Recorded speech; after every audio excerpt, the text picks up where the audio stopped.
புது புது அர்த்தங்கள் நிகழ்ச்சியை பார்த்துட்டு இருக்கிறவங்க எல்லாருக்கும் என்னுடைய அன்பான வணக்கங்கள். இந்த நிகழ்ச்சியில பங்கேற்பதற்காக பத்திரிகையாளர் ஆர் வெங்கடேஷ் அவர்களும் மார்க்சிஸ்ட் கம்யூனிஸ்ட் கட்சியின் எஸ் கண்ணன் அவர்களும் நம்ம அரங்கத்துக்கு வந்திருக்கிறாங்க. வணக்கம். அனைத்து இந்திய அண்ணா திராவிட முன்னேற்ற கழகத்துக்கும் பாரதிய ஜனதா கட்சிக்கும் இடையில கூட்டணி ஏற்படுவதற்கான வாய்ப்பு இருக்குது அப்படின்னு திமுக தலைவர் கருணாநிதி சொன்னதாக இன்று நாளிதழ்களில் செய்தி இருக்கு. நேற்று அவருடைய அறிக்கையில டைம்ஸ் ஆஃப் இந்தியாவில் வந்த ஒரு கட்டுரை தொடர்பாக கேட்கப்பட்ட கேள்விக்கு அவர் பதில் எழுதியிருக்கிறார். அந்த வாய்ப்பு இருக்கு அப்படின்னு சொல்றதை நீங்க எப்படி பார்க்குறீங்க வெங்கடேஷ்? அந்த வாய்ப்புக்கு முன்னாடி நம்ம ஒரு செய்தியை பார்த்துட்டு அதுக்கப்புறம் அந்த வாய்ப்புக்குள்ள போறது சரியா இருக்கும். முதல் செய்தி என்னன்னா, இன்றைக்கு இப்படி பேச வேண்டிய ஒரு தேவை திமுக தலைமைக்கு ஏற்பட்டிருக்கிறதுடைய பின்னணி என்ன அப்படின்னு நம்ம யோசிச்சு பார்த்தோம்னா, அடுத்து வரக்கூடிய 3 தேர்தல்கள் 3 இடைத்தேர்தல்கள் ஒரு பெரிய ஒரு 2 பொது தேர்தல்களுடைய நீட்சியும் ஒரு இடைத்தேர்தலுமான ஒரு விஷயம் இருக்கு. இப்ப இதுல என்ன நடக்கும் அப்படின்னா, நீங்க இன்றைக்கு மக்கள் நல கூட்டணியோ இல்ல மத்த அணிகள் எல்லாம் இன்றைக்கு ஒரு படிப்படியா தங்கள் செயலையை தங்களுடைய வீரியத்தை இழந்து கொண்டிருக்கக்கூடிய நிலையில் நீங்க இரு பெரும் கட்சிகளான இருக்கக்கூடிய திமுகவும் அதிமுக மட்டும்தான் இன்றைக்கு களத்தில் அந்த 3 தொகுதிகளிலும் நிற்க போகின்றன. அப்போ நீங்க என்ன நடக்கும் அப்படின்னா, இப்ப அதிமுகவையும் பாஜகவையும் நீங்க ஒரு அணியில சேர்த்துட்டீங்க அப்படின்னு சொன்னா மற்ற எதிரில் இருக்கக்கூடிய வாக்குகள் அத்தனையும் ஒருங்கிணையும்ன்ற ஒரு எண்ணம் நிச்சயமா திமுக தலைமைக்கு இருக்க வாய்ப்பு உண்டு. சோ அந்த ஒருங்கிணைக்கக்கூடிய ஒரு வேலையா தான் நான் முதல்ல இந்த ஒரு ஸ்டேட்மெண்ட்டை நான் புரிஞ்சுக்க விரும்புறேன். அது ஒரு கன்சாலிடேஷன் நடக்கிறதுக்கான ஒரு வாய்ப்பாக அதை பாக்குறேன். இரண்டாவது, இந்த செய்திக்குள்ளேயே நம்ம போறோம் அப்படின்னு சொன்னா, இன்றைக்கு இருக்கக்கூடியது முழுசும் சொல்லக்கூடிய அத்தனையுமே ஊகம் என்னன்னா, சென்ட்ரல் ஃபண்ட் மாநிலத்துக்கு தேவையா இருக்கும், இந்த மாநில அரசினுடைய திட்டங்கள் எல்லாம் செயல்படுத்துவதற்கான நிதி ஆதாரங்களை மத்திய அரசு வழங்க வேண்டிய தேவை இருக்கும். அதனால இவர்கள் மத்திய அரசனோட நேரடியாக உறவு கொள்வார்கள் அப்படிங்கிறதுக்கான ஒரு யூகமாக சொல்லப்படக்கூடிய ஒரு செய்தியிலிருந்து தான் இந்த பதில் வந்திருக்கு. ஆனா இதுல நேரடியா நான் பார்க்க அந்த ஊகம்னா அது ரொம்ப ஆபத்தான ஊகம். ஒரு ஆளும் கட்சியில போய் இணைந்து கொள்வதன் மூலமாகவோ அல்லது ஆளும் கட்சி தலைமையிலான கூட்டணியில் இருக்கும் கட்சிகள் ஆளும் மாநிலங்களுக்கு மட்டுமே தான் சென்ட்ரல் ஃபண்ட் கிடைக்கும், மத்திய நிதி உதவி கிடைக்கும் அப்படிங்கிற மாதிரியான ஒரு கருத்தை முன்வைக்கிறது எவ்வளவு தூரம் அரசமைப்பு சட்ட ரீதியாக சரியானது அல்லது நடைமுறை ரீதியாக இந்தியாவை ஆளும் கட்சிகளும் ஆளும் கூட்டணிகளும் அப்படித்தான் செயல்பட்டு கொண்டிருக்கின்றன அப்படிங்கிற குற்றச்சாட்டு அதற்குள்ள வரலையா அப்படின்னா அதை ஒட்டி பல கேள்விகள் வருது, நிறைய கேள்விகள் வருது. ஆனா நீங்க ஒவ்வொரு அரசாங்கமும் இந்த மாதிரியான மத்திய அரசனோடு ஒரு இணக்கமான ஒரு போக்கை கொள்வது, மாநில அரசுகள் இணக்கமான போக்கை மாநில அரசு கொள்வது அப்படிங்கிறது மாநிலத்தை ஆளக்கூடிய கட்சி மத்தியில ஆளக்கூடிய கட்சியினுடைய கூட்டணியில் இணையாமலே கூட இணக்கமான போக்கை இந்த செய்தியில நான் பார்க்கக்கூடியது என்னன்னா, நிச்சயமாக அதிமுக மத்திய அரசனோடு இணக்கமான ஒரு போக்கை தான் கடைபிடிக்குமே தவிர இந்த மாதிரியான ஒரு நேரடியான ஒரு உறவை கொள்வதோ அல்லது அவருடைய அரசியல் அங்கம் வகிப்பதோ அல்லது அவருடைய மந்திரி சபையில் அங்கம் வகிப்பதோ அதெல்லாம் நேரடியாக நிச்சயமாக அதிமுக செய்யாது என்பதுதான் என்னுடைய ஒரு நோக்கம். என்னன்னா, தேசிய ஜனநாயக கூட்டணியில போய் இணையாது. ஆனா நிச்சயமாக தேசிய ஜனநாயக கூட்டணியினுடைய ஒரு இணக்கமான கட்சியாக இருக்கக்கூடிய செயல்படுவதற்கான ஒரு தேவை ஒன்று இருக்கிறது. அந்த தேவையின் அடிப்படையில் அவர்கள் செயல்படுவார்கள். ஒன்று. இரண்டாவது, இன்னொரு அம்சத்தை நீங்க கவனிச்சுக்கணும். அப்படி நேரடியாக போய் சேர்வது என்ற ஒரு சூழ்நிலை ஏற்பட்டுவிட்டால் தமிழகத்தை பொறுத்தவரை இது ஒரு மதவாத கூட்டணிங்கிற ஒரு பழைய லேபிள் ஒன்று இருக்கு. அந்த லேபிள் நீங்க திமுக போய் பாஜகவோட சேர்ந்தாலும் சரி, அதிமுக போய் பாஜகவோட சேர்ந்தாலும் சரி, இந்த நிச்சயமான இந்த ஒரு விமர்சனம் ஒரு அந்த தாக்குதலுக்கு நிச்சயமாக ஆளாக வேண்டிய ஒரு கட்டாயம் ஏற்பட்டுவிடும். அப்போ நிச்சயமாக 2 பேருமே அந்த ஒரு விமர்சனத்தை ஏற்றுக்கொள்வதற்கு நிச்சயம் தயங்குவார்கள். அப்போ இருக்கக்கூடிய சூழ்நிலை என்னன்னா, விலகி இருந்து வெளியிலிருந்து ஆதரவு அல்லது வெளியிலிருந்து ஒரு இணக்கமான போக்கு, இந்த மாதிரியான ஒரு உறவைத்தான் கட்சிகள் மேற்கொள்ளும். நீங்க எப்படி பார்க்கிறீங்க? அதாவது இதுல கலைஞர் சொல்லும் போது ஒரு விஷயத்த சொல்லியிருக்கிறார். மத்திய அரசுக்கு அதிமுகவினுடைய தயவும் அதிமுகவுக்கு மத்திய அரசினுடைய தயவும் தேவைப்படுகிறது அல்லவா அப்படின்னு ஒரு கேள்வி எழுப்பியிருக்கிறார். சோ அந்த கேள்வியிலிருந்து பார்க்கிற போது இது ஏற்படுவதற்கு வாய்ப்பு இருக்கு. உண்மையும் கூட அப்படியான ஒரு தயவு இரு அரசுகளுக்கும், மாநில அரசுக்கு மத்திய அரசிடமிருந்தும் மத்திய அரசிடமிருந்து மாநில அரசுக்கும் பல விஷயங்களில் தேவைப்படுகிற காலமாக தான் இது இருக்கு. மத்திய அரசுக்கு நாடாளுமன்றத்துல மாநிலங்களவையில போதுமான எண்ணிக்கையில ஆதரவு எண்ணிக்கை இல்ல. அதனால அதிமுக உதவி தேவைப்படலாம், தேவைப்படுது. அதுக்காக அவங்க எம்பியும் இப்போது 12 எண்ணிக்கையை தொட்டு மாநிலத்துல அதிமுகவுக்கு பாஜகவின் துணை தமிழ்நாட்டிலும் தேவைப்படுகிறது அப்படின்னு சொல்றது எப்படி? அதாவது தமிழ்நாட்டில் இப்போது அவங்களுடைய வாக்கு சதமோ அல்லது கட்சி அமைப்பு ரீதியிலோ அவர்கள் வந்து பிற மாநிலங்களோடு ஒப்பிடுகிற போது பலவீனமாக பாஜக இருக்கு. அது கர்நாடகாவோ அல்லது ஆந்திராவோட ஒப்பிடுகிற போது தமிழ்நாடு பலவீனமாக இருக்கு. அப்ப அந்த இடத்தில் வருகிற 3 ஆண்டுகள் கழித்து அப்படியான ஒரு இணக்கமான போக்கை உருவாக்கி கொண்டால் 3 ஆண்டுகள் கழித்து வர இருக்கிற நாடாளுமன்ற தேர்தலில் அது வந்து பிரதிபலிப்பதற்கு வாய்ப்பு இருக்கு. இந்த தேவை 3 ஆண்டுகள் கழித்து வரக்கூடிய நாடாளுமன்ற தேர்தல் கூட்டணிக்கு வாய்ப்பு இருக்கு அப்படிங்கறத தான் திமுக தலைவர் சொல்றாரா? அவர் அப்படி சொல்றாரா அப்படின்னு எனக்கு என்ன 3 தொகுதிகளில் நடக்கக்கூடிய தேர்தலுக்கு சொல்றாரா, உள்ளாட்சி தேர்தலுக்கு சொல்றாரா? திமுகவை பொறுத்தவரை உள்ளாட்சி தேர்தல்கள் சம்பந்தமாக இல்ல. இன்னைக்கு நான் டெய்லி ஹண்ட் செய்தி பார்க்கிற போது இலகணேசன் உள்ளாட்சி தேர்தலில் பாஜக தனியாகவே போட்டியிடும் அப்படிங்கிற செய்தியை சொல்லியிருக்கிறார். ஆனா திமுகவை பொறுத்தவரை நண்பர் வெங்கடேசன் சொன்ன கருத்தோடு எனக்கு உடன்பாடு. அதாவது இப்போது அதிமுகவுக்கு எதிரான வாக்குகளை எல்லாம் வருகிற இடைத்தேர்தலில் ஒன்று சேர்க்க முடியுமா என்று ஒரு நப்பாசையோடு திமுக தலைவர் பேசியிருக்கலாம். அது ஒரு யூகம் தான். அந்த கருத்து வந்து இருக்கு அப்படிங்கிறது. ஆனா இப்போது நமக்கு முன்னாடி வந்திருக்கக்கூடிய விஷயத்தின் அடிப்படையில் பார்க்கிற போது அரசியல் ரீதியாக பாஜகவுக்கு ஒரு தொலைநோக்கு பார்வை இருக்கு. தமிழ்நாட்டில் அது வந்து தன்னை ஒரு வலுவான கட்சியாக மாற்றிக்கொள்வதற்கு பல விஷயங்களில் பிரத்யேக முயற்சிகள் எடுத்துட்டு இருக்காங்க. அந்த முயற்சிக்கு ஒரு சரியான களம் அமைத்து தருவது அதிமுக உறவு என்பது நாம் கடந்த காலங்களில் பார்த்திருக்கிறோம். இப்போதும் அது வந்து இருக்கு. இன்னும் சொல்ல போனா அதிமுக வந்து பாஜகவோடு உறவு வைத்துக் கொண்ட காரணத்தினாலேயே அதிமுகவினுடைய செல்வாக்கு கன்னியாகுமரி மாதிரியான மாவட்டங்களில் சரிந்திருக்கிறது என்கிற விவரங்களும் கூட இருக்கு. சோ இதெல்லாம் வந்து அதிமுகவினுடைய வாக்காளர்களை, அதிமுகவினுடைய ஊழியர்களை தன்மையப்படுத்துவதற்கான வாய்ப்பு வந்து பாஜகவுக்கு திமுகவை விட அதிமுக வந்து ஒரு இலகுவான ஒரு விஷயம் என்பது கடந்த காலங்களில் வெளிப்பட்டிருக்கக்கூடிய விஷயம். அது சார்ந்த நடைமுறை போக்கில் குறிப்பாக இப்போது இப்படி ஒரு உறவு இருக்கும் என்று சொன்னால் கோவை மாதிரியான இடங்களில், திருப்பூர் மாதிரியான இடங்களில் பாஜக, சென்னை மாதிரி ஒரு சில இடங்களில் பாஜக கணிசமான வாக்குகளை பெற்றிருக்கக்கூடிய சூழலில் அதிமுகவோடு தேர்தல் உறவு கொள்வது அதற்கு தன்னுடைய பலத்தை உயர்த்திக் கொள்வதற்கான வாய்ப்பு இருப்பதாக பொதுவாக அரசியல் வட்டத்தில் பார்க்கப்படுகிற ஒரு உண்மை. திமுக தலைவருடைய இன்னொரு கருத்தாக ஒரு 2 நாட்களுக்கு முன்னால வந்த செய்தியில வர்றது வந்து ஜனநாயக, சோசியலிச, மதச்சார்பற்ற சக்திகள் இணைந்து வெற்றியை ஈட்டும் சில விஷயங்களை செய்யும் அப்படின்னு சொல்லி பேசுறார். அவர் இந்த 3 சொற்களை 3 அரசியல் வார்த்தைகளை பயன்படுத்துறார். ஜனநாயக, சோசியலிச, மதச்சார்பற்ற சக்திகளை இணைத்து அப்படின்னு சொல்றாரு. அதுல இருந்து நாங்க புரிந்து கொள்வதற்கு ஏதேனும் செய்தி இருக்கா? நீங்க சொல்ல வேண்டிய செய்தி ஏதாவது? அப்படி வந்து ஒரு தெளிவான அந்த தன்மையில் ஒட்டுமொத்த இந்திய நாட்டில் இருக்கக்கூடிய அரசியல் கட்சிகளும் இயங்க வேண்டும் என்கிற கருத்து எங்களுக்கு இருக்கு. அந்த இயங்குதல் என்பது போதுமான அளவுக்கு இல்லை அப்படிங்கறதையும் சுட்டிக்காட்ட வேண்டியிருக்குது. அதாவது ஒரு ஜனநாயகம் அப்படிங்கிற விஷயம் வந்து நீங்க வந்து தான் பின்பற்றக்கூடிய பொருளாதார கொள்கையோடும் இணைந்தது. ஜனநாயகம் என்பது நீங்களும் நானும் சமமாக உட்கார்ந்து பேசுவது மட்டுமல்ல, இருவருக்குமான ஒரு சமூக அந்தஸ்தில், இருவருக்குமான பொருளாதார அந்தஸ்தில் உயர்கிற பல்வேறு விதமான நடவடிக்கைகளோடு இணைந்த ஒரு ரொம்ப மேம்பட்ட ஒரு அணுகுமுறை ஜனநாயகம். சோசியலிசம் அதை வெளிப்படுத்துகிறது. சோ இந்த கான்செப்ட் வந்து ஒட்டுமொத்தமாக இந்திய அரசியல் சட்டத்தில் முன்வைக்கப்பட்டிருக்கக்கூடிய விவரங்களை திமுக தலைவர் நன்கு அறியக்கூடிய ஒரு தலைவர்.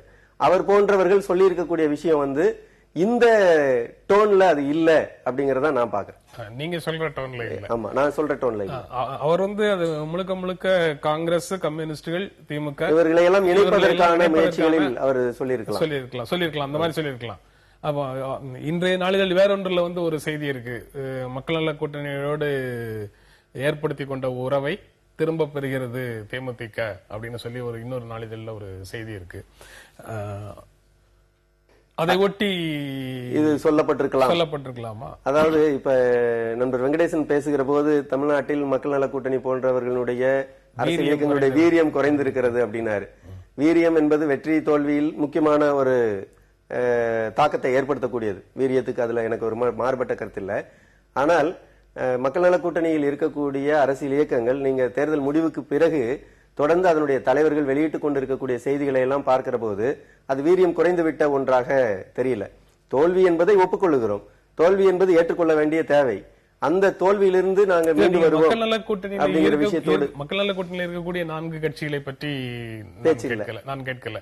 அதை வெளியில 2 கட்சிகள் வந்து முன்னையும் பின்னையும் இருக்குல்ல. இல்ல தேமுதிக மக்கள் நல கூட்டணி, தமாக கூட்டணின்னு அந்த கூட்டணிக்கு பேர் சொன்னீங்க. சோ மக்கள் நல கூட்டணிக்கு முன்பக்கமும் பின்பக்கமும் இருக்கக்கூடிய கட்சிகள் என்ன முடிவெடுக்குது அப்படிங்கிறது, அதாவது அது அந்த கட்சியினுடைய உள்ளரங்கத்தில் விவாதங்கள் நடந்திருக்கலாம். இது பத்திரிகைகள் வாயிலாக நானும் தெரிந்து கொள்கிற அல்லது எங்கள் கட்சியும் தெரிந்து கொள்கிற விஷயம். ஒருவேளை உள்ளரங்கத்தில் அப்படியான விவாதங்கள் நடந்திருக்கலாம். உள்ளரங்கத்தில் சில கருத்துக்கள் எதிராகவும் சாதகமாகவும் பிரதிபலிப்பது என்பது எல்லா காலத்திலும் எல்லா கட்சியிலும் இருக்கக்கூடிய ஒரு தேவையும் கூட. அந்த உள்ளரங்க விவாதத்தை மட்டுமே மையப்படுத்தி சொல்ல முடியாது.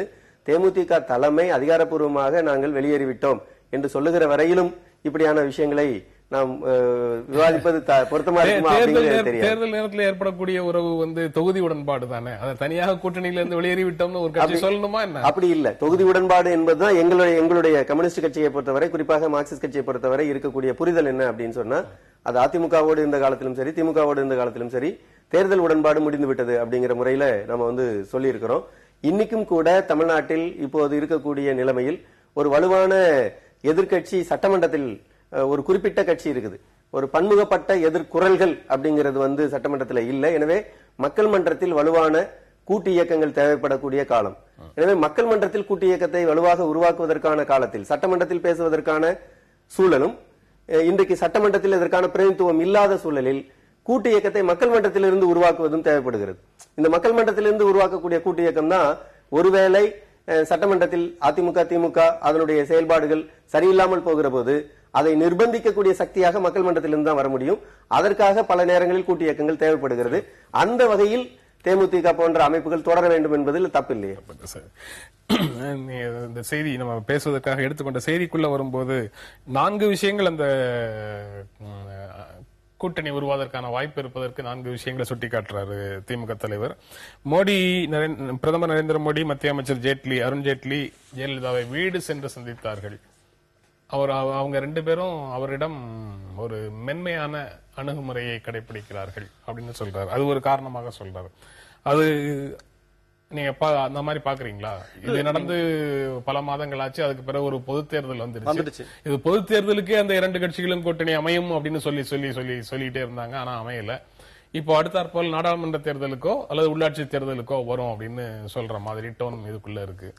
இல்ல நீங்க இது எங்கேருந்து ஆரம்பிக்கிறதுனா, ஒண்ணு இது பாஜக இந்த மாதிரியான ஒரு உறவை அதிமுகவோடு வைத்துக் கொள்ள வேண்டும் என விரும்புகிறதா, அதற்கான ஒரு முயற்சி ஒண்ணு நடைபெறுகிறதா அப்படின்னு இப்ப நமக்கு தெரியல இன்றைக்கு. ஏன்னா இதுக்கு தேர்தலுக்கு முன்னாடி, இந்த பொது தேர்தலுக்கு முன்னாடி அந்த மாதிரி ஒரு முயற்சி நடைபெற்றதாகவும் அது இறுதியில் தோல்வியுற்றதாகவும் நம்ம செய்திகளை படிச்சோம். அதுக்கு பின்னாடி பாத்தீங்கன்னா உடனே பாஜக முழுமையாக அதிமுக அரசை விமர்சிக்கக்கூடிய ஒரு நிலைப்பாட்டை எடுத்து தொடர்ச்சியாக எனக்கு தெரிந்த தேர்தலுக்கு ஒரு 15-20 நாட்களுக்கு முன்னாடியில இருந்து கடுமையான விமர்சனத்தை வைத்தார்கள். மத்திய அரசிலிருந்து வரக்கூடிய அமைச்சர்கள் அத்தனை பேருமே தொடர்ச்சியாக தமிழக அரசையும் இங்க இருக்கக்கூடிய மின் நிலைமைகளை பற்றி எல்லாம் கடுமையான விமர்சனங்களை வைத்தார்கள். அது ஒரு தேர்தல் ஒரு பிரச்சாரத்திலும் நிறைய பயன்படுத்தினார். அப்படி இருக்கக்கூடிய ஒரு சூழ்நிலையில் இன்றைக்கு உடனடியாக அந்த ஒரு மனமாற்றம் மத்திய அரசு, மத்தியில் இருக்கக்கூடிய பாஜக அரசுக்கு ஏற்பட்டிருக்கும். அவர்கள் இங்க இருக்கக்கூடிய உறவுகளை புதுப்பித்துக் கொள்ள வேண்டும் என்று விரும்புகிறார்கள். அப்படிங்கிறது எவ்வளவு தூரம் சாத்தியம்னு எனக்கு தெரியல. ஒண்ணு. இரண்டாவது, அதிமுகவுமே அந்த விதமான உறவை விரும்புமா அப்படிங்கிறது ஒரு அடுத்த கட்ட கேள்வி. என்றுதான் இருந்தாலும் 2.8% வாக்குகள் இன்றைக்கு தமிழகத்தில் பாஜக பெற்றிருந்தாலும் இந்த உறவை வைத்துக் கொள்வதன் மூலம் கிடைக்கக்கூடிய சாதக பாதகங்கள் என்ன என்று நிச்சயமாக அவர்கள் அலசுவார்கள். சாதகங்களை விட பாதகங்கள் கூடுதலாக இருக்குமானால் நிச்சயமாக அந்த உறவை அவர்கள் நேரடியாக ஏற்றுக்கொள்ளாமல் இருக்கலாம்.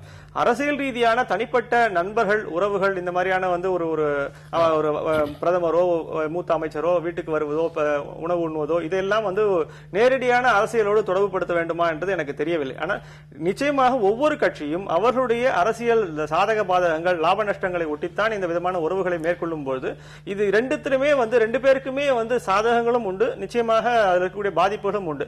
பாதிப்புகள் அதிகமாக இருக்கும் பட்சத்தில் நிச்சயமாக இந்த உறவு மலராது என்றுதான் என்று நினைக்கிறேன்.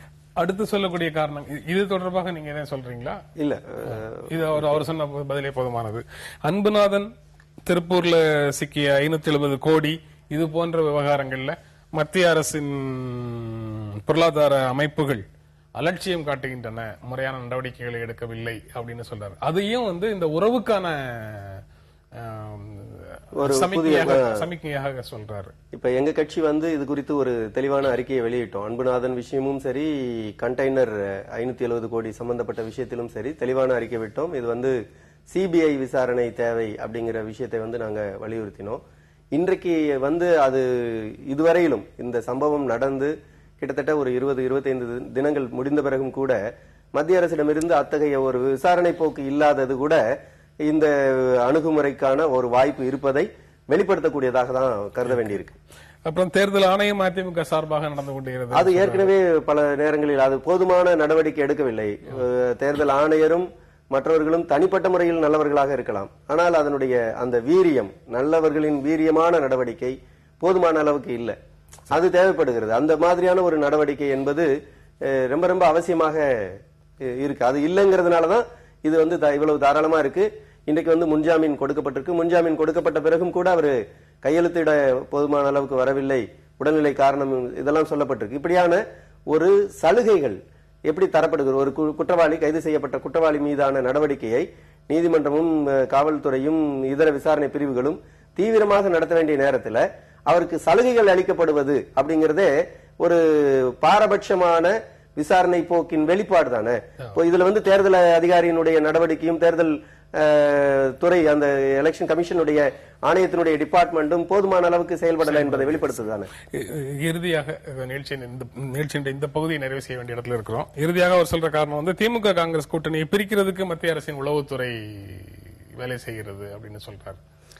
இல்லையா, அவங்கள பிரிக்க வேண்டிய தேவை ஒன்றும் நீங்க உளவுத்துறைக்கு இருக்குமான்னு எனக்கு தெரியல. உளவுத்துறை அந்த பணியை செய்யணும்ன்ற எண்ணமும் கிடையாது. ஏன்னா நீங்க ட்ரெடிஷனலாகவே இந்த ரெண்டு கட்சிகளும் வலுவான ஒரு கூட்டணியை தொடர்ச்சியாக வந்து நீங்க 10 ஆண்டுகள் மேலே வைத்துக் கொண்டிருந்திருக்கிறார்கள், அதுக்கு முன்னாடியும் வைத்துக் கொண்டிருக்கிறார்கள். அப்போ அவளை வந்து இப்ப இந்த கூட்டணியை பிரிக்க வேண்டிய தேவை என்ன அப்படின்னு நீங்க யோசிச்சு பாத்தீங்கன்னா ஒன்னும் பெரிய அளவில் தமிழ்நாட்டில் இருக்க மாதிரி எனக்கு தெரியல. அப்படி இருக்கும் பட்சத்துல அந்த ஒரு கருத்து வந்து அந்த அளவுக்கு பொருத்தமற்ற கருத்து தான். ஏன்னா அதுக்குள்ள ஒரு சின்ன முரண்பாடு அந்த கட்சிகளுக்குள் இருக்குது. காங்கிரஸ் போட்டியிட்ட இடங்களில் எல்லாம் அதிமுக வெற்றி பெற்றிருக்கு. அதிமுகவும் திமுகவும் நேரடியாக மோதிய இடங்களில் திமுக அதிகமான அந்த சின்ன ஒரு முரண்பட்ட விவாதம் என்பது, முரண்பட்டு இல்ல, ஒரு விவாதம் என்பது நடந்து கொண்டிருக்கு. அது வந்து அவர்களுக்குள்ளே இருக்கக்கூடிய ஒரு விஷயம். அதை வந்து மத்திய உளவுத்துறை தான் திமுக அவசியம் இல்ல. மத்திய உளவுத்துறை வந்து திமுக கிட்ட, திமுக தொண்டர்களிடத்துல அல்லது ஒரு செக்ஷன் ஆஃப் திமுக கிட்ட இதை சொல்லி அப்படி பிரிக்க வேண்டிய அவசியம் இல்லை. அது அவர்களுக்குள்ளேயே இருக்கக்கூடிய வேறுபாடுகள், அது ஒருவேளை வெளிப்படலாம். அந்த வேறுபாடுகளில் இருந்து வரக்கூடிய வெளிப்பாடு வேற ஒருவர் மீது வழக்கமா பதில் சொல்லக்கூடிய ஒன்றுதான். இந்த 4 விஷயங்களை வச்சுதான் அவர் வந்து வருவதற்கான வாய்ப்பு இருக்குன்னு சொல்றாரு. ஆனா அந்த 4 விஷயங்களும் அதுக்கு எப்படி எவ்வளவு தூரம் பொருந்துங்கிறத பற்றி பேசணும். ஒரு இடைவெளிக்கு அப்புறம் நம்ம தொடர்ந்து பேசுவோம். வங்கிகள்ல கடன் வாங்கி திருப்பி செலுத்தாதவர்களை நிம்மதியாக தூங்க விட மாட்டோம் அப்படின்னு நிதியமைச்சர் அருண்ஜேட்லி சொல்றாரு. ஜப்பான்ல ஒசாகால போயிருக்கும்போது அங்க பேசும்போது ஒரு தொலைக்காட்சி ஒரு நிறுவனத்துக்கு, செய்தி நிறுவனத்துக்கு பேட்டி கொடுக்கும்போது சொல்றாரு அந்த கருத்தை. நிம்மதியாக தூங்க விட மாட்டோம் அப்படின்னு சொன்னா அதுக்கு என்ன பொருள்? நடவடிக்கை உறுதியாக எடுப்போம்னு பேரா அப்படின்னு பொருளா? இல்ல இந்தியால உண்டான வங்கிகள்ல கடன் வாங்கிட்டு இந்திய நேரப்படி இரவுல தூங்க விட மாட்டோம், வேற நாடுகள்ல இரவுல தூங்கிக்கலாம்னு பொருளா அப்படின்னு புரியல. ஆனா அவர் தெளிவாக சொல்றார், வாராக்கடன்கள் எல்லாமே வங்கி மோசடிகள் அல்ல அப்படின்னு சொல்றார்.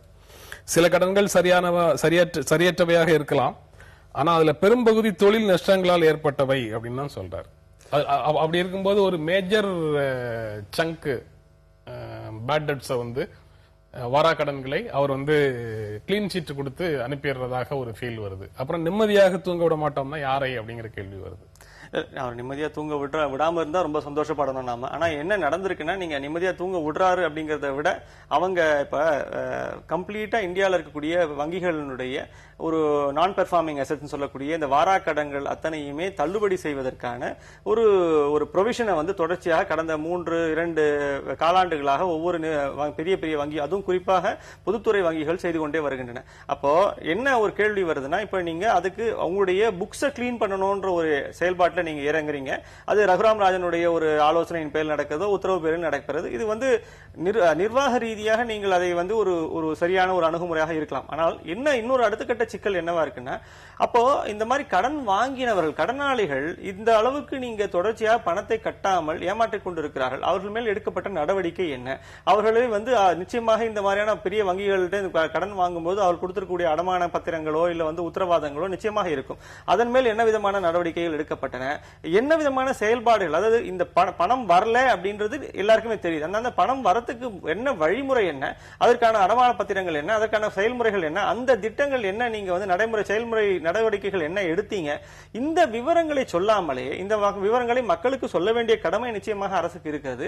அதை சொல்லாமலே நேரடியாக நாங்க வந்து அவங்களுடைய அத்தனையே என்பிஎஸ் எல்லாம் நம்ம வந்து கிளியர் பண்ணணுங்கிறதுக்காக நீங்க ப்ரொவிஷன் பண்ணுங்க அப்படின்னு ஒவ்வொரு வங்கியும் சொல்றாங்க. இப்ப ப்ரொவிஷன் பண்ணுங்க என்ன ஆகுதுன்னா, எல்லா வங்கியும் இப்ப இந்த 2015-16 கடைசி காலாண்டினுடைய அறிக்கைகள்லாம் பாத்தீங்கன்னா தொடர்ச்சியா எல்லா பொதுத்துறை வங்கிகளும் மிகப்பெரிய நஷ்டத்தை காமிக்கிறேன். அப்ப நஷ்டத்தை காண்பிக்கின்றன அப்படின்னா என்ன அர்த்தம்னா, அதெல்லாம் அந்த பேக் டெட்ஸ் எல்லாம் வந்து அந்த என்பிஎஸ் எல்லாத்துக்கும் அவங்க ப்ரொவிஷன் பண்றாங்க. அடிப்படை கேள்வி என்ன வருதுன்னா, அப்ப இந்த அத்தனையுமே மக்கள் சம்பாதித்த பணம், அவர்கள் சேமித்த பணம், அதுல இருந்து வரக்கூடிய வருமானம். இப்ப இந்த பணத்தை நீங்க வந்து யாரோ ஒரு சில தொழில் நிறுவனங்களுக்கு நீங்க வழங்கிவிட்டு அவர்கள் தொழில் நஷ்டத்தினால வந்து பணம் கட்ட முடியாமல் போயிருக்கலாம். இது அத்தனையுமே நான் ஒத்துக்கொள்கிறேன். ஆனால் ஆபரேட்டிங் ப்ராஃபிட் அப்படிங்கறது லெவல்ல வந்து ப்ராஃபிட் ஆகவும், அதுக்கப்புறம் இந்த ப்ரொவிஷன்ஸ் எல்லாம் கொடுத்ததுக்கு பிறகு வங்கிகள் நஷ்டத்தில் இயங்குகின்றன அப்படின்னும் கடைசியில வரும். அது ஒரு நாள், 2 நாள், 3 நாள், ஒரு வாரம் கழிச்சு வந்து வங்கிகள் நஷ்டத்தில் இயங்குகின்றன அப்படிங்கிறது, பொதுத்துறை வங்கிகள் நஷ்டத்தில் இயங்குகின்றனங்கிறது மட்டும்தான் வெளியில வரும். அப்போ இன்னொரு விஷயம், நீங்க ஆபரேட்டிங் ப்ராஃபிட் ஒரு பேங்க்குக்கு இருக்குன்னா அப்ப அது சக்சஸ்ஃபுல்லா நடந்து கொண்டிருக்கிறதுன்னு அர்த்தம். அப்போ ஆபரேட்டிங் ப்ராஃபிட்டுக்கு அப்புறம் நீங்க ப்ரொவிஷன் பண்ணிருக்கக்கூடிய என்பிஎஸ்க்காக ப்ரொவிஷன் பண்ணிருக்கிறது கூடுதலாக இருக்கிறது. அப்போ கடைசியாக நஷ்டம் காண்பிக்கிறது அப்படின்னு சொன்னா, அப்போ வங்கிகள் நிச்சயமாக லாபகரமாக இயங்கிக் கொண்டிருக்கின்றன. ஆனால் நீங்கள் வந்து ஏற்கனவே எடுத்த முடிவான இந்த மாதிரி வங்கிகள்ல இருந்து கொடுக்கப்பட்ட கடன்கள், வாரா கடன்களை நீங்கள் ஏற்றிக்கொண்டே சுமையை ஏற்றிக்கொண்டே போனதுனால் ஏற்பட்ட முடிவின் தவறு. அன்றைக்கு யாருக்கு வங்கிகளுக்கு, எந்தெந்த வங்கிகள் என்னென்ன நிறுவனங்களுக்கு கடன் கொடுக்க வேண்டும் என்ற சூழ்நிலைகள் என்ன, அதிலே ஏற்பட்ட பாதிப்புகள் என்ன, அதை பற்றிய நிச்சயமான ஒரு தெளிவை நீங்கள் மக்களிடம் கொடுக்காமல் இது நடக்க போகுது. இதுல அடுத்த கட்ட ஒரு பிரச்சனை ஒன்று இருக்கு. அதையும் நான் சொல்லிட்டு, அதாவது இதுல அருண்ஜேட்லி நிதியமைச்சர் என்கிற முறையில் அவர் வந்து சொல்லியிருக்கிற ஸ்டேட்மெண்ட், நிம்மதியாக தூங்க விட மாட்டோம் என்று சொல்லியிருக்கக்கூடிய ஸ்டேட்மெண்டுடைய வரிகள் பார்க்கிற போது பொதுமக்களை பெரிய அளவுல இருக்கலாம். ஆனா பொதுமக்கள் நிச்சயமாக விஜய் மல்லையாவை மறந்திருக்க மாட்டாங்க. நான் பர்ஃபார்மிங் அசெட் அல்லது வாராக்கடன் அப்படிங்கறதுடைய ஒட்டுமொத்தமான எண்ணிக்கை தொகையை பார்த்தா 1.5 லட்சம் கோடிக்கும் அதிகமாக இருக்கு. 1.5 லட்சம் கோடிக்கும் அதிகமாக இந்த வங்கிகளுடைய பல்வேறு விதமான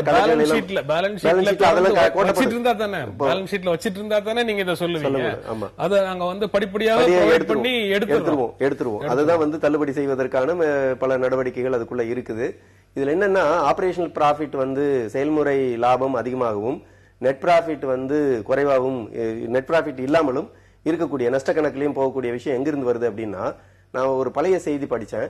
அதுல என்ன சொல்லுதுன்னா, ஒரு குறிப்பிட்ட தொழிலதிபர் அல்லது ஒரு தொழில்துறையை சார்ந்த நபர் ஏற்கனவே வாங்கியிருக்கக்கூடிய கடனை அது ஆபரேஷனுக்கு கொண்டு வருவதற்காக புதிய கடனை வாங்கி அதை செட்டில் பண்ணுவது, இந்த கடன் வந்து அதிகமாவது என்பது இருக்கு. நீங்க கடந்த ஒரு சில நபர்களுடைய கடன் ஒரு குறிப்பிட்ட வங்கியில் கடந்த 10 ஆண்டுகளில் எடுத்து பார்த்தால் ஒரு குறிப்பிட்ட தொழிலதிபருடைய கடன் அளவு வந்து அதிகரித்துக்கிட்டே இருக்கு. அது வந்து வட்டியின் காரணமாக அதிகரிக்கல, அது ஏற்கனவே வாங்கிய கடனோடு புதிய கடன் வாங்கப்படுகிறது. ஏற்கனவே வாங்கிய கடனை திருப்பி செலுத்தாத நபருக்கு மீண்டும் கடன் கொடுப்பது அப்படிங்கிறது ஆபரேஷனல் செயல்பாட்டோடு வருகிற விஷயங்கள் தான். அப்ப இதையெல்லாம் இந்த நிதியமைச்சர் ஒரு திட்டமிட்ட முறையில் தெளிவாக பார்த்து அதை சரி செய்வதற்கான நடவடிக்கைகள் எடுத்திருக்கிறோமா? அத்தகைய நடவடிக்கை எடுக்கிற போதுதான் இந்த வராக்கடன் வருவதற்கான செயல்பாடு இருக்கும். ஒரு தனிநபர், சாதாரண நபர் வாங்கிய கடனுக்கு வேகமாக நிர்பந்தம் தருகிற அரசு இந்த விஷயங்களில் போதுமான நிர்பந்தத்தை தரவில்லை என்பதையும் நாம் இந்த செய்தியோடு இணைத்து பார்க்கணும்னு நான் நினைக்கிறேன். நம்ம தொடர்ந்து பேசலாம் ஒரு இடைவேளைக்கு பிறகு. தேசிய அளவுல 3வது அணி அமைக்கிறதுக்கு முயற்சி செய்யக்கூடிய மாநில கட்சிகளுடைய முயற்சி தோல்வியில தான் முடியும் அப்படின்னு மத்திய நிதியமைச்சர் அருண்ஜேட்லி சொல்றாரு. 3வது அணிக்கான முயற்சிகள் எல்லாமே தோல்வியில தான் முடியும் அப்படின்னு சொல்றாரு. அதாவது அதுல அந்த ஸ்டேட்மெண்டையே வந்து 2ஆ பிரிச்சு பார்க்க வேண்டியிருக்கு. 3வது அணி என்பது கட்டாயம் தேவை அப்படிங்கிறது ஒண்ணு இருக்கு. ஆனா அதை நிராகரிக்கிறாரு அவரு. 2வது விஷயம் வந்து என்ன அப்படின்னு சொன்னா, 3வது அணி என்பது எப்படி சாத்தியம் அப்படின்னு சொல்லும்போது கொள்கை அளவுல வரக்கூடிய முக்கியமான விஷயம். இப்போது காங்கிரஸ், பிஜேபி இரண்டும் பின்பற்றுகிற பொருளாதார கொள்கையும் சரி, அவர்கள் பின்பற்றுகிற மத்திய மாநில உறவுகளும் சரி, சமஷ்டி அரசை எப்படி வழிநடத்துகிறோம் என்பதற்கான நடவடிக்கைகளும் சரி, இவை அனைத்துமே கேள்விக்கு உட்படுத்த வேண்டிய விஷயமாக இருக்கு. இவை அனைத்துக்கும் மாற்றான ஒரு 3வது அணி தேவைப்படுது. இப்போது தமிழ்நாட்டிலிருந்து போயிருக்கக்கூடிய அதிமுக திமுகவோ அல்லது ஆந்திராவிலிருந்து சென்றிருக்கக்கூடிய கட்சிகளோ நிதிஷ்குமார் தலைமையில் அமையும் என்று சொல்லப்படுகிற அமைப்போ இவை அனைத்துமே இந்த 3 கொள்கை ரீதியான விஷயங்களை சேலஞ்ச் பண்ணவே இல்லை. அது பண்ண வேண்டிய தேவை. நீங்க சொல்றது வந்து அந்த அடிப்படையில் நீங்க சொல்றது பாரதிய ஜனதா கட்சி, காங்கிரஸ், அதுக்கப்புறம் ஒரு அணி அப்படிங்கறதுக்காக நீங்க சொல்றீங்க. அவரு பதில் சொல்ற டோன் வந்து டோட்டலா வேற, முழுமையாக வேற ஒரு ஆங்கிள் சொல்றாரு. காங்கிரஸ் வந்து தன்னுடைய செல்வாக்கை கடுமையாக இழந்து கொண்டே வருகிறது. அந்த இடத்துல ஏற்படக்கூடிய வெற்றிடத்தை வேற யார் வந்து நிரப்ப போறாங்க? பாரதிய ஜனதா கட்சியை நேரடியாக தேர்தல் களத்தில் மோதக்கூடிய அந்த அமைப்பு எது? காங்கிரஸ் கட்சி இல்ல அப்படின்னு அவர் அந்த முடிவுல இருந்து அவர் சொல்றாரு. அத அந்த இடத்தை நிரப்பக்கூடிய சக்தி, அந்த காங்கிரசினுடைய சரிவை இட்டு நிரப்பக்கூடிய சக்தி மாநில கட்சிகளுடைய கூட்டணிக்கு மூன்றாவது அணிக்கு இல்ல, அமையாதுன்னு சொல்றாரு. அது ஒரு தவறான மதிப்பீடாக தான் இருக்க முடியும். ஏன்னு சொன்னா நடந்து முடிந்த 5 சட்டமன்ற தேர்தலில் 1, 2 தவிர மீதி இடங்களில் 3 தேசிய கட்சிகள் 3 மாநிலங்களில் வெற்றி பெற்றிருக்காங்க. 2 மாநிலங்களில் மாநில கட்சிகள் வெற்றி பெற்றிருக்கிறாங்க.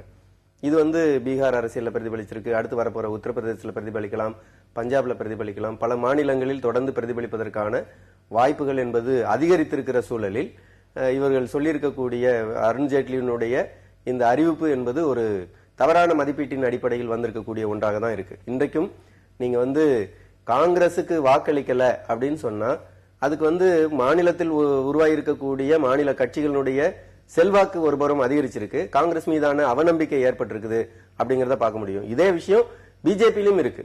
பிஜேபி மீதான அதிருப்தி என்பது காங்கிரசுக்கு சாதகமாவோ பிஜேபிக்கு சாதகமாவோ இல்லாம மாநிலத்தில் உருவாகி இருக்கக்கூடிய வேறு ஒரு மாநில கட்சியினுடைய செல்வாக்குக்கு அது போய் சேருது அப்படிங்கறது தான் பார்க்க முடியுது. இந்த ஈக்குவேஷன்ல பார்த்தோம் அப்படின்னு சொன்னா நீங்க வந்து ஒரு பொதுவான ஒரு 3வது அணி உருவாகும். ஆனால் இடதுசாரிகளை பொறுத்தவரை 3வது அணி என்பது கொள்கை அளவில் மாற்றாக தேவைப்படுகிறது. அந்த உள்ளடக்கத்திலிருந்து பொதுவாக 3வது அணி என்பது தேவைப்படுது. கடந்த காலங்களில் கட்டமைக்கப்பட்ட 3வது அணியாக இருந்தாலும் சரி, இப்போது பேசப்படுகிற 3வது அணியாக இருந்தாலும் சரி, நாடு தழுவிய முறையில் அமைப்பது மாநில கட்சிகளும் இதர சில இடதுசாரிகள் உள்ளிட்ட கட்சிகளும் இணைந்து உருவாகும் பட்சத்தில் தான் அது வந்து சாத்தியமான வடிவத்தில் உருவாக முடியும். வெங்கடேஷ், நீங்க எப்படி பார்க்கறீங்க? இல்ல, இந்த 3வது அணி அப்படிங்கறதே வந்து இப்ப இவர் வந்து அதை கம்ப்ளீட்டா மறுக்கிறாரு. அது மாதிரி ஒண்ணு வாய்ப்பு இல்லை அப்படின்னு. ஆனா நீங்க அது மறுக்கிறதுக்கான காரணங்கள் வந்து பழைய அனுபவங்கள்ல இருந்து சொல்லக்கூடிய ஒரு அம்சமா இருக்கு. நம்ம இப்படி பார்த்தோம்னா வரக்கூடிய 2019 தேர்தல்ல இருந்து நீங்க யோசிக்கும்போது இப்ப நிதிஷ்குமார் தலைமையில் பல்வேறு மாநிலங்களில் கோலோச்சக்கூடிய மாநில கட்சிகள், வளமான மாநில கட்சிகளுடைய ஒருங்கிணைப்பாக செய்யும் பொழுது நீங்க ஒரு கண்டிஷன் போடுறீங்கல்ல, அங்கேயே அது அடிபட்டு போகும். வலுவான இல்ல நிதிஷ்குமார் தலைமையில் அப்படின்னு சொல்றீங்களா? இல்ல, அதுதான் நான் சொல்ல வரேன். அந்த நிதிஷ்குமார் தலைமையை நிச்சயமாக இப்ப காங்கிரஸ் தன்னுடைய செல்வாக்கு இழந்து கொண்டு இருக்கக்கூடிய சூழ்நிலையில் நான் வந்து எப்படி பாக்குறேன்னா, ஒரு சந்திரசேகர் மாதிரியான ஒரு அரசை தான் நான் எதிர்பார்க்கிறேன். இப்ப என்னன்னா, நிதிஷ்குமாரை முன்னிலைப்படுத்தி பின்னணியிலிருந்து காங்கிரஸ் ஆதரிக்கக்கூடிய ஒரு கட்சியாகத்தான், ஒரு கூட்டணியாகத்தான் அது அமைய போகிறதோ என்ற ஒரு எண்ணம் எனக்கு இருக்கிறது. அப்ப என்ன ஆகும்னா, அப்போ 3வதுங்கிற ஒரு இடமே இருக்காது, நேரடியான போட்டியாகவே இருக்கக்கூடிய ஒரு வாய்ப்பு. அப்ப காங்கிரஸ் தன்னை பின்னணியில் வைத்துக் கொண்டு முழுமையாக இந்த நிதிஷ்குமார் சார்ந்த ஒரு அணியை வந்து முன்னிலைப்படுத்தி அவர்களுக்கு ஆதரவு தருவதன் மூலமாக அவருடைய மொத்த கூட்டு பலத்தை இன்னும் அதிகப்படுத்தக்கூடிய ஒரு வாய்ப்பு ஒன்று இருக்குது. அப்போ நேரடியாக பாஜக காங்கிரஸ் என்ற மோதல் இல்லாமல் பாஜக அந்த ஒரு அமையக்கூடிய ஒரு அணி அல்லது மாநில கட்சிகளின் கூட்டணி அப்படின்ற ஒரு அணி அமையக்கூடிய வாய்ப்பு இருக்கும்போது அப்போ அது நேரடி போட்டியாக உருவாகக்கூடிய ஒரு வாய்ப்பு ஒன்று உண்டு. அப்போ நேரடியாக அது பாஜகவுக்கு எதிரான வலுவான ஒரு கூட்டணியாக அமையும் அப்படின்னு ஒரு அப்ப என்ன ஆகும், நிச்சயமா காங்கிரஸ் தன்னை வந்து ஒரு பேக் சீட் எடுத்துக்கும், பின்னாடி வந்து அது நேரடியாக மோதாது, ஆனால் நிச்சயமாக ஒரு பின்னணியான இருந்து செயல்படும் அப்படிங்கிற ஒரு எண்ணம் தான் இப்ப வரைக்கும் ஏற்படக்கூடிய எண்ணம். அப்படித்தான் இருக்குது. அதுதான் இந்த இடத்துலதான் வந்து ஒரு உண்மையும் கூட. இது வந்து சந்திரசேகர் 90களில் விபி சிங்கினுடைய அரசை வீழ்த்துவதற்காக எடுத்த முயற்சியில் ஒரு பகுதி. கடந்த காலத்தில் அதுக்கு முன்னாடி மொரார்ஜி தேசாய் கவர்மெண்ட் உடைப்பதற்காக சரண் சிங் மூலமாக இந்த இந்திரா காந்தி ஆபரேட் பண்ண விஷயங்களும் இருக்கு. அன்றைக்கு பிஜேபி ஒரு வலுவான கட்சியாக இல்லை என்றாலும் கூட அது வந்து செய்யப்பட்டது. இப்போது முன்னுக்கு வந்திருக்கக்கூடிய விஷயம், நீங்க வந்து 3வது அணி அப்படிங்கிற விஷயத்தை பொதுவாக அரசியல் தளத்தில் விவாதிக்க இடம் விடுகிற அல்லது வாய்ப்பளிக்க மறுக்கிற இடமாக நான் கருதுவது வந்து என்ன அப்படின்னு சொன்னா, நீங்க வந்து ஒரு மாற்று பொருளாதார கொள்கை என்பது தேவைப்படுது. நீங்க இப்ப மாநில கட்சிகள் எதற்காக பேசுறாங்க? இன்றைக்கும் ஜெயலலிதா வந்து நீங்க சொல்றதுக்கான பொருள் ஒரு கொள்கையோடு கொள்கை சார்ந்து மாற்று பொருளாதார கொள்கையோடு கூடிய அணி, பொருளாதார கொள்கை மட்டுமல்ல ரியல் ஆல்டர்னேட்டிவ்னு சொல்றீங்க. அது ரியல் ஆல்டர்னேட்டிவ்ங்கிற பொருள்ல சொல்றது. ஆனா பாரதிய ஜனதா கட்சி தலைமையில ஒரு அணி, காங்கிரஸ் தலைமையில ஒரு அணி, மாநில கட்சிகள் இணைந்த ஒரு அணி, இந்த மூன்றுமே நீங்க சொல்ற வகைக்குள்ள வராது. ஆனா நீங்க கொள்கை ரீதியாக மாற்றுன்னு பேசிட்டு இருக்கிறது ஒரு பக்கம் நடந்து கொண்டு இருக்கும் போதே தேர்தல் களத்துல நிற்கக்கூடியது இந்த இவங்களா தான் இருக்கு. அது வருது. அதுல இருந்து நான் சொல்றேன். அதனாலதான் நண்பர் வெங்கடேசன் சொன்ன கருத்தோடு நான் உடன்படுகிறேன். என்ன விஷயம்னா, அந்த இடத்துல வந்து காங்கிரஸ் பேக் பண்றதுக்கு வாய்ப்பு இருக்கு. பேக் சீட் டிரைவிங்ல இந்த மாநில கட்சிகளை ஒருங்கிணைப்பதற்கு ஒருவேளை ரிசல்ட்டினுடைய முடிவினுடைய போக்காக அது இருக்கலாம். ஆனா வந்து இது வந்து இப்படி ஒரு யூகிக்க வேண்டிய தேவை. நாங்க இடதுசாரிகள் எதை முன்னிறுத்த விரும்புகிறோம் அப்படின்னு சொல்லும்போது, இந்த மாநில கட்சிகள் உள்ளிட்டு மாநில கட்சிகளுடைய வளர்ச்சிக்கு காரணமே மாநில உரிமை சார்ந்த விஷயங்களை தான் பேசுறாங்க. அந்த மாநில உரிமைகள் சார்ந்த விஷயங்களை உள்ளடக்கி ஒரு அரசியல் கொள்கையோடு விவாதிக்க வேண்டிய தேவை இருக்கிறது என்பதை பார்க்க வேண்டியிருக்கு. அதை நிராகரிக்கும் விதத்தில் அருண்ஜேட்லி போன்றவர்களுடைய அறிக்கை வருகிறது. திரும்பவும் வந்து போக்கஸ் வந்து மாநில கட்சிகள் மேல ஷிஃப்ட் ஆகுது. நீங்க வந்து மாநிலத்தின் உரிமைகள் தொடர்பாக உண்டான பிரச்சனைகள்ல இருந்து அவ்வளவு விஷயங்களையும் பேசுறதுக்கு ஒரு மாற்று அணி வேணும்னு சொல்றீங்க. நீங்க சொல்றீங்க. ஆனா மாநில கட்சிகள் அந்த அணிக்குள்ள வராது. இல்ல, அதுதான் சொல்றேன். ஏன்னா மாநிலங்களின் உரிமைகளை பற்றி பேசுவது அப்படின்னு நீங்க சொல்ற பொருள்ல அவங்க அதை ஏற்கல.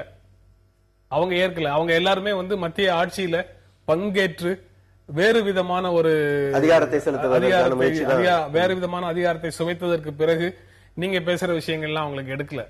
இல்ல, அதுதான் சொல்ல வரேன். அந்த இடத்தில் நீங்க சொல்லுவது சாத்தியம் அப்படிங்கிறது இருந்தாலும் கூட இப்போது தேர்தல் என்பது முன்னுக்கு இல்ல.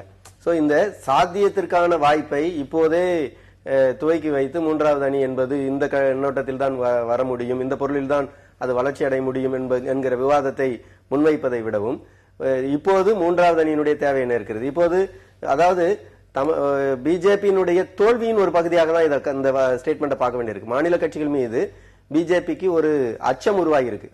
அந்த அச்சம் அதனுடைய சார்ந்த தோல்வி விஷயத்திலிருந்து அருண்ஜேட்லியினுடைய இந்த அறிவிப்பை பார்க்க வேண்டியிருக்கின்ற என்ன விஷயம்னா, ஒன்னு பிஜேபி வரப்போற சட்டமன்ற தேர்தல்களில் கூட எந்த அளவுக்கு அது தன்னை முன்னிறுத்தி வெற்றி பெற முடியும் என்பது கேள்வியாயிருக்கு. 2, பிஜேபி வந்து கடந்த 2 ஆண்டுகளில் அதனுடைய செல்வாக்கு தளம் சரிந்திருக்கு என்பது எல்லா மட்ட தேர்தல்களிலும் பார்க்க முடியுது. ஒருவேளை அசாமினுடைய வெற்றி என்பது காங்கிரசுக்கு மாற்றாக அந்த மாநிலத்தினுடைய ஆன்டி இன்கம்பன்சி வேவனுடைய ஒரு பகுதி. அதனால அப்படிதான் இது வந்து முன்னிறுத்தப்பட முடியுமே ஒழிய, அருண்ஜேட்லி சொல்லியிருக்கக்கூடிய விஷயம் என்பது ஒட்டுமொத்தமாக பிற கட்சிகளை குறைத்து மதிப்பிடுவதாக தான் அது இருக்குது. அது அரசியல் தளத்தில் எழுந்து வருகிற மாற்று ஒரு பொதுவான ஒரு சக்தியை கூட, மாற்று கொள்கைக்கு அப்பாற்பட்ட பொதுவான சக்தியை கூட நிராகரிக்கும் தன்மையோடு அது இருக்குது அப்படிங்கறத நான் பாக்குறேன். இவர் வந்து என்ன குறிப்பிடுறாரு முக்கியமான விஷயமாக, அவங்களுடைய மாநில கட்சிகள் மீதான அச்சத்தின் வெளிப்பாடு அப்படின்னு சொல்றாரு. தங்களுடைய செல்வாக்கு சரிவதை சரி செய்வதற்கான ஒரு விவாதத்தை கிளப்பி வைக்கிறது அப்படின்னு சொல்றாரு. அதற்கு வந்து எனக்கு நீங்க சொன்னதுல இருந்து எனக்கு கேட்கக்கூடிய கேள்வி, அவர் சொன்னதையும் நீங்க சொன்னதையும் சேர்த்து பார்க்கும்போது எனக்கு வரக்கூடிய கேள்வி, இதை மூன்றாவது அணியாக சொல்வதே பாரதிய ஜனதா கட்சி தனக்கு சாதகமான ஒரு சூழலை உருவாக்குவதற்காக அப்படின்னு பாக்குறேன். பாரதிய ஜனதா கட்சிக்கு எதிராக காங்கிரசும் மற்ற மாநில கட்சிகளும் சேர்ந்து ஒரு பொது வேட்பாளரை வரக்கூடிய தேர்தலில் நிறுத்துவதற்கான வாய்ப்பு இருக்கா அப்படிங்கிற கேள்வியே ஒட்டுமொத்தமாக அருண்ஜேட்லி புறக்கணிக்கிறார். ஆமா, இப்ப நீங்க எதிர்ல காங்கிரஸ் பிஜேபிக்கு இல்லாமல் மூன்றாவதாக ஒரு அணி அப்படின்னு சொல்றதே அவங்களுக்கு மும்முனை போட்டின்னா அவங்களுக்கு சாதகமான ஒரு சூழலை உருவாக்குறதுக்காக சொல்றாரோ அப்படின்னு. கண்டிப்பா இப்ப நீங்க மும்முனை போட்டி இருந்தா அது வாக்குகள் சிதறும், அதனால வெற்றி வாய்ப்பு வந்து பாஜகவுக்கு கூடுங்கிற ஒரு எண்ணத்துல கூட இது சொல்லப்பட்டிருக்கலாம். ஆனா அப்படி பாக்கிறத விட இன்னைக்கு இருக்கக்கூடிய சூழ்நிலை என்ன அப்படின்னு கேட்டீங்கன்னா, இந்த கொள்கை சார்ந்த ஒரு கூட்டணி அமையிறது அப்படிங்கிறது நம்முடைய ஒரு கனவு. நம்ம வந்து எந்த விதமாக ஒரு அடிப்படை கொள்கைகள் அடிப்படையில் இந்த மாநில கட்சிகளை வந்து இணையதோ இல்ல வந்து வேற தேசிய கட்சிகளை இணைப்பதோ எல்லாம் கூட ஒரு பெரிய கனவு. ஆனா நீங்க அந்த ஒரு திசையில நீங்க அடுத்த 3 ஆண்டுகள் இருக்கு என்று பயணப்படலாம், அதுல எந்த விதமான மாற்று கருத்தும் கிடையாது. கிடையாது. ஆனால் என்னன்னா இது சௌகரியமாக எல்லோரும் தங்களை இணைத்துக் கொள்வதற்கான ஒரு தேவை ஒன்று இருக்கிறது. என்னன்னா தேசிய அளவில் நாம் வந்து ஒரு மாற்றை உருவாக்க முடியும்னு ஒரு நம்பிக்கை இவங்க எல்லாருக்குமே, மாநில தலைவர்கள் அத்தனை பேருக்குமே ஒரு தேசிய ஆசை ஒன்று இருக்கு. அந்த மத்திய அரசுல போய் நம்ம எங்கேயாவது பங்கு வகிக்க முடியுமாங்கிற ஒரு எண்ணம் ஒன்று நிச்சயமாக இருக்கிறது. அதன் மூலமாக பெரிய அளவில் வந்து தங்களுடைய மாநிலங்களுக்கோ தங்கள் கட்சிகளுக்கோ இதை வந்து லாபங்களை ஏற்படுத்திக் கொள்ள முடியுமான்ற ஒரு எண்ணமும் ஒன்று இருக்கு.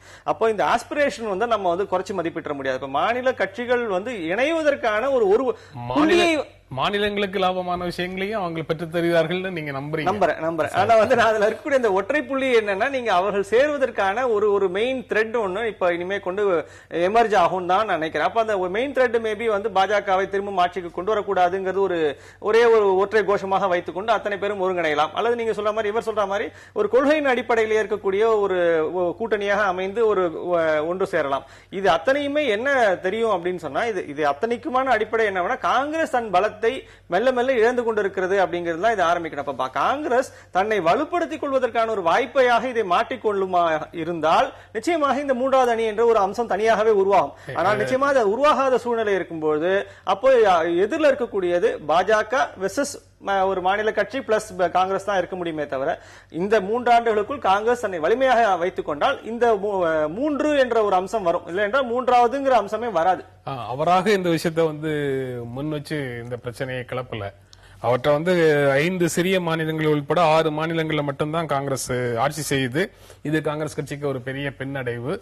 நிதிஷ்குமார் வந்து மாற்று அணி ஒன்றை உருவாக்குறதுக்கு முயற்சி செய்யறாரு. இந்த இரண்டையும் பற்றி அவருடைய கருத்து கேட்கும் போதுதான் அருண்ஜேட்லி இந்த கருத்தை சொல்றாரு. அதாவது நீங்க வந்து இது வந்து ஒரு சும்மா வெறும் நம்பர் அடிப்படையில் சொல்லக்கூடிய விஷயமா தான் நான் பாக்குறேன். 98ல சோனியா காந்தி காங்கிரஸ் கட்சியினுடைய தலைமை பொறுப்புக்கு வருகிற போது அந்த யூஎஃப் கவர்மெண்ட் இருந்து அதற்கு பிறகு அந்த அம்மையார் பொறுப்புக்கு வருகிற போது காங்கிரஸ் 2 மாநிலங்கள்ல தான் ஆட்சியில் இருந்தது. காங்கிரஸ் மீண்டும் உயிர் தெழுந்தது. இதுல வரக்கூடிய பிரச்சனை என்ன அப்படின்னு சொன்னா, காங்கிரசுக்கு வாய்ப்பு இல்லை அப்படின்னு சுத்தமாக நிராகரிக்கிற விஷயம் இல்ல. கொள்கையை எந்த அளவுக்கு புனரமைத்து சரி செய்து கட்சியை பலப்படுத்த முயற்சிக்கிறார்களோ அப்போது எந்த கட்சியானாலும் மாற்று சக்தியாக முன்னுக்கு வர முடியும். இங்க வந்து முன்னுக்கு வந்திருக்கக்கூடிய விஷயம் என்ன அப்படின்னு சொன்னா, இப்போது கடந்த 2 ஆண்டுகளில் இப்ப அருண்ஜேட்லி சொல்லியிருக்கக்கூடிய இந்த போர்ஷன் வந்து ஒரு டைவர்ஷன் தான். நான் திரும்ப சொல்றேன். எதுக்காக அப்படின்னா, 2 ஆண்டுகள் பிஜேபியினுடைய ஆட்சி நிறைவு பெற்றிருக்கு. இதுல வந்து சிவசேனா ஒரு அதிருப்தியை வெளிப்படுத்துது, அகாலிதளம் ஒரு அதிருப்தியை வெளிப்படுத்துது. அந்த கூட்டணி கட்சிக்கு புதிய வரவுகள் என்பது இல்லாத சூழலில் இந்த மாநில கட்சிகள் மீதான ஒரு விமர்சனத்தை முன்வைக்கிற போக்கு என்பது முன்னுக்கு வந்திருக்கு. இது அரசியல் ரீதியில் ஒரு திசை திருப்புகிற அணுகுமுறை. அரசியல் ரீதியில் தனக்கான லாபத்தை ஏதாவது புதிய திசையில் தேட முடியுமா என்பதற்கான ஒரு அறிவிப்பாக தான் இதை பார்க்க முடியும். நீங்க வந்து ஒரு சரியான கண்ணோட்டத்துல கடந்த காலத்தினுடைய அனுபவத்திலிருந்து விவாதிச்சோம்னா, காங்கிரஸ் நிச்சயமாக பின்னடைவை சந்திச்சிருக்கு. அதுக்கு காரணம் அதனுடைய கொள்கை. அந்த கொள்கை வந்து இன்றைக்கும் மக்களிடையே தான் செய்த தவறை அது திருத்திக் கொள்ளாத விஷயத்தினுடைய பகுதி. பிஜேபி அதே மாதிரி ஒரே ஒரு சந்தேகம், காங்கிரஸ் கட்சி தோல்வியை சந்திச்சிருக்கு, பின்னடைவை சந்திச்சிருக்குது, சரிவை சந்திச்சிருக்குது. காரணம் கொள்கை. ஆமா. ஒரு ஸ்டேட்மெண்ட் உங்களுடைய ஸ்டேட்மெண்ட். இன்னொரு ஸ்டேட்மெண்ட், காங்கிரசுக்கும் பாரதிய ஜனதா கட்சிக்கும் இடையில கொள்கைகள்ல வேறுபாடு எதுவும் இல்ல அப்படிங்கிறது இன்னொரு ஸ்டேட்மெண்ட். அப்போ ஒரு கட்சி வந்து அதே கொள்கைக்காக தோல்வி தழுவுது, இன்னொரு கட்சி அதே கொள்கையை வச்சிட்டு இருக்கு, ஆனா வெற்றி பெறுதுன்னா என்ன? அதுதான் அதோடு அடிஷனலாக சில அடையாளத்தை முன்னிறுத்துறாங்க, மதம் என்கிற விஷயத்தை முன்னிறுத்துறாங்க. இப்போதும் உத்தரப்பிரதேசம் உள்ளிட்ட இடங்களில் பாஜக வந்து மத சார்பின்மை மீதான தாக்குதலை தொடர்ந்து நடத்திக்கிட்டே இருக்கு.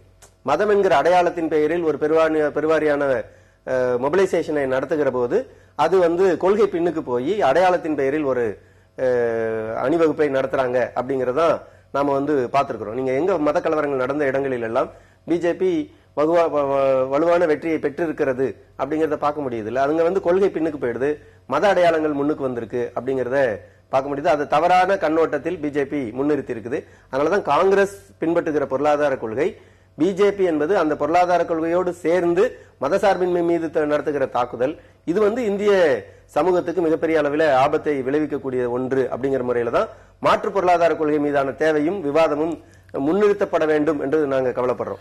அது இல்லாம மாநிலங்கள்ல நடக்கக்கூடிய சட்டமன்ற தேர்தலில் வெற்றி பெறக்கூடிய கட்சிகள் எடுத்துக்கங்க, மமதா பானர்ஜியோ ஜெயலலிதாவோ வேறு சில மாநில கட்சி நவீன் பட்நாயக் உட்பட பல கட்சிகள் ஜெயிக்குதுன்னு வச்சுக்கோங்க, அகிலேஷ் யாதவ் உட்பட எல்லாரும் ஜெயிக்கிறாங்கன்னா எல்லாருமே நீங்க எந்த கொள்கைக்காக காங்கிரஸ் தோத்துதுன்னு சொல்றீங்களோ அதே கொள்கையை நடைமுறைப்படுத்துறவங்க தான். அதான் அங்க ஒரு வலுவான அவங்களுக்கு வந்து காங்கிரஸை நிராகரிச்சுட்டு பாரதிய ஜனதா கட்சியை நிராகரிச்சுட்டு இந்த மாநில கட்சிகளை ஏற்கக்கூடிய மக்களாகத்தான் மக்கள் இருக்கிறாங்க.